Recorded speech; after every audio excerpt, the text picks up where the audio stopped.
আজি মই বহুত দিনৰ মূৰত আপোনালোকৰ ওচৰলৈ আহিছোঁ আকৌ এই মাটি দাইলৰ খাৰ বনাম। তাকে মই চাওকচোন মই কেনেকৈ বনাম মাটি দাইলৰ খাৰখন। এয়া মাটি দাইল ধুনীয়াকৈ ধুই লৈছোঁ, বাকলি চাকলি গুচাই। এয়া অমিতা টুকুৰা টুকুৰা কাটি লৈছোঁ। এয়া মদুনা খাৰ মই তিয়াই থৈছোঁ, কাতি মাহত যে বনাই গম পায়ে সকলোৱে। আৰু এয়া শুকান জলকীয়া দুটা আৰু নহৰু।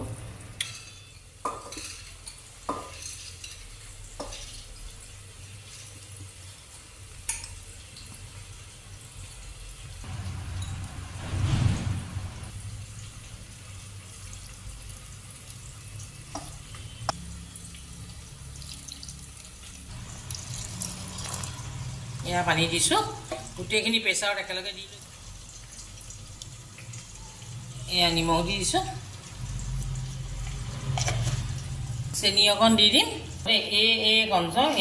এইখন চামুচ চেনি অকণমান দি দিছোঁ।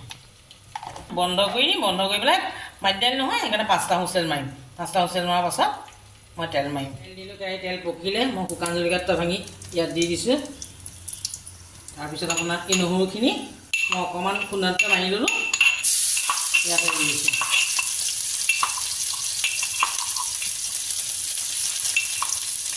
গোটেইখন ইয়াতে দি দিলোঁ, ধুনীয়াকৈ লৰাই দিওঁ। অকণমান ৰঙচুৱা হোৱাৰ লগে লগে হৈ যাব আৰু। নহৰু একদম ডাঙৰ গোটা এটা দিছোঁ দেই, একদম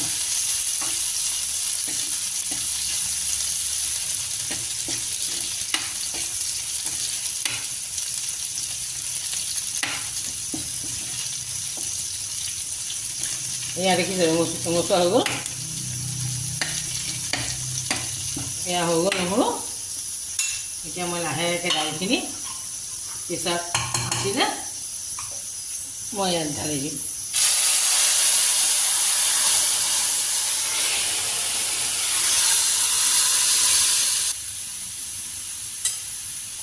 এতিয়া লাহে তল এটা আহিলে এয়া হৈ গ'ল আৰু। তল এটা আহিলে ভাতকেইটা সৈতে গৰমে গৰমে খাম, বৰ ভাল লাগে। এনেকৈ চবেই জানেই আৰু মই তথাপি দেখুৱাইছোঁ, এনেকৈ বনাব।